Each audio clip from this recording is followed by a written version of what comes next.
शौहर ने बीवी से खुद कहा कि जब मैं घर से निकलूं तो आपने गोली मेरे कंधे के अंदर मार देनी है। जब खामद घर से निकला तो बीवी ने गोली कंधे की बजाय छाती के अंदर मार दी।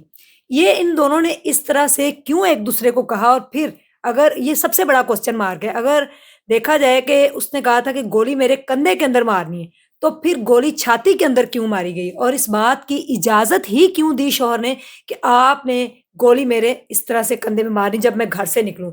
हैरान कर देने वाला वाकया कहाँ पेश आया इस व्लॉग में बताने जा रही हूँ।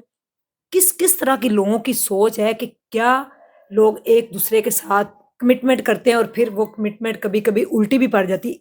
ये करने से पहले दोनों ने कुरान पाक के ऊपर हाथ रखकर वादा किया था कि हम ये बात किसी को नहीं बताएंगे। बिस्मिल्लाहिर्रहमानिर्रहीम। अस्सलामु अलैकुम नाजरीन, सबसे पहले करोड़ों दरूदो सलाम मोहम्मद मुस्तफ़ा सल्लल्लाहु अलैहि वसल्लम पर और आपकी आल पर। ये वाकया जनाब पेश आया मियाँ वाली के इलाके में, जहाँ पे जवेद इकबाल अपने 4 बच्चों के साथ रहता था। हँसी-खुशी उनकी ज़िंदगी बसर हो रही थी। लेकिन उसने अपनी बेगम को ऐसा करने के लिए क्यों कहा?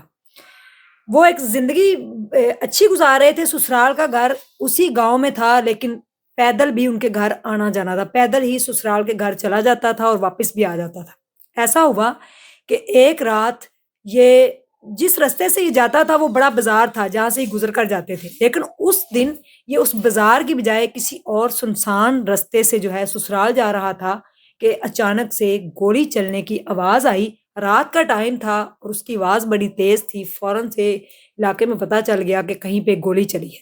पुलिस को कॉल की गई, पुलिस आई तो दोनों मियाँ-बीवी रास्ते में खड़े हुए थे। पिस्टल इनके पास पड़ा हुआ था। शोर मच गया कि मेरे शौहर को डाकुओं ने लूट लिया है, और इस तरह से गोली भी मारकर चले गए, पिस्तौल यहीं पे फेंक गए। ये बात बड़ी हैरानकुन थी पुलिस के लिए। ये मानना भी बिल्कुल अजीब था कि अगर जो डाकू आए हैं उन्होंने अगर लूटने की पैसे कोशिश की है या कोई भी चीज़, तो फिर वो अपना पिस्टल यहाँ पे क्यों फेंक के गए हैं। खैर उन्होंने पिस्टल और साथ जो औरत थी उसको भी हिरासत में ले लिया।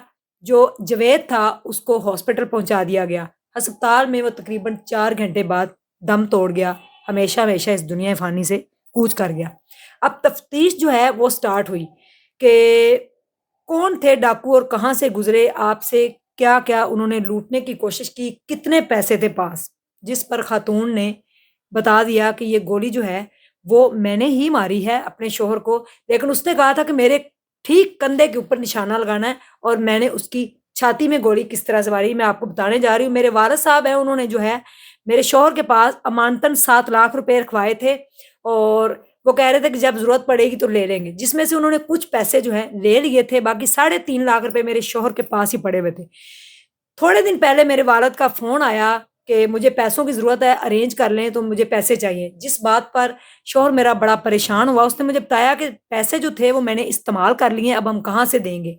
तो क्या कहेंगे उनसे? उन्होंने तो हमारे पास अमानत रखवाई थी, अमानत में हमने खयानत कर दी। दोनों मियाँ-बीवी बड़े परेशान हुए, जिस पर शौहर ने एक प्लान जो है ना वो रचाया कि मैं इस तरह से करता हूँ, आपको एक बात बताता हूँ, अगर इसमें हम कामयाब हो गए तो हमें पैसे मुआफ़ करवाने का ये बहुत बड़ा जो है ना एक सबब मिल जाएगा। बीवी ने कहा क्या करना चाहिए? मैं आपको एक पिस्तौल लाकर देता हूँ, तो मैं शाम के टाइम घर से बाहर निकलूँगा, फलाँ रोड पे होऊँगा, तो आपने मेरे इस कंधे से गोली जो है वो चला देनी है। गोली 2 फुट दूर से चलाना ताकि सीधी कंधे में लगे, तो जब कोहराम मचेगा, जब शोर मच जाएगा तो यही कहेंगे कि डाकू आए थे, तो हम आपको पैसे देने के लिए आपके घर आ रहे थे, डाकुओं ने हमसे पैसे लूट लिए, इसलिए पैसे भी माफ़ हो जाएँगे और हमारी जान भी छूट जाएगी। बीवी ने साथ मिलके प्लान तो बना लिया। अब दोनों ने ये प्लान बनाने से पहले कुरान पाक के ऊपर हाथ रखा, हलफ दिया एक-दूसरे को कि हम ये बात ज़िंदगी भर कभी किसी को नहीं बताएँगे। अगर मैं सेहतमंद भी हो जाता हूँ, ठीक हो जाऊँगा, तो फिर भी पूरी ज़िंदगी ये राज़ हम दोनों के सीनों में दफ़न रहेगा। इसीलिए कुरान पाक के ऊपर दोनों ने अहद कर लिया। ये अहद करने के बाद शौहर जो है वो घर से निकला और 2 फुट दूर पे उसने बेगम से कहा कि गोली चलाएँ। जब उसने गोली चलाई तो खातून ये बताती है कि गोली चलाते वक़्त ज़िंदगी में पहली बार मेरे हाथ में पिस्तौल आया था, तो मैंने आँखें बंद कर ली और मैंने गोली चलाई, तो मुझे नहीं पता था निशाना जो है कंधे की बजाय सीधा छाती में लग गया। इसीलिए मेरे شوہر کی جو ہے وہ ڈیتھ ہو گئی۔ یہ ساری بات انہوں نے اس کے سسر کو بھی بتائی، عورت کے والد کو بتائی کہ اس طرح سے آپ کی جو بیٹی اور آپ کا داماد ہے، ان دونوں کا یہ پلان تھا۔ ان دونوں نے مل کے یہ پلان بنایا تھا کہ آپ کے جو پیسے امانتاً ان کے پاس پڑے تھے وہ یہ خرچ کر چکے تھے، اور پیسے ان کے پاس تھے نہیں، تو انہوں نے کہا ڈاکوؤں کا بہانہ لگاتے ہیں اور اس طرح سے کریں گے۔ لیکن ان کو یہ نہیں پتا تھا کہ یہ جو پلان کر رہے ہیں یہ الٹا بھی پڑ سکتا ہے، کیونکہ گولی جو ہے وہ ضروری نہیں کہ کندھے میں لگے، وہ جسم کے کسی اور حصے میں بھی لگ سکتی، جو کہ چھاتی میں لگی اور وہیں پہ ہی اس کی ڈیتھ ہوگی۔ اب یہاں پہ تفتیش تو ختم ہوگی، معاف کرے بیوی کو معاف کیا جا سکتا ہے یا نہیں، یہ فردر اس کی کیا انویسٹیگیشن ہوئے گی، سسر جو ہے وہ معاف کر سکتا ہے پیسے یا نہیں، کیونکہ اب تو وہ اس دنیا میں نہیں رہا۔ 4 بچے جو ہیں وہ یتیم ہو گئے، خاتون بیوہ ہو گئی، ایک جو انہوں نے پلان کیا تھا اپنے ہی پلان کا جو ہے وہ موت کا حصہ بن گئے۔ تو اس طرح سے جو پلاننگ ہوتی ہے، جو اس طرح کی چیزیں ہوتی ہیں وہ نہیں کرنی چاہیے۔ ہاں پیسے اگر آپ کے پاس خرچ ہو گئے ہیں، امانت ہے، تو آپ ان کو بتائیں کہ پیسے ہم نے سے اس طرح سے خرچ کر لیے ہیں، آپ ہمیں کچھ ٹائم دے دیں، کچھ وقت دے دیں یا ہمیں معاف کر دیں، کیونکہ وہ آپ کے سسر تھے، آپ کو تھوڑے پیسے چھوڑ بھی سکتے تھے۔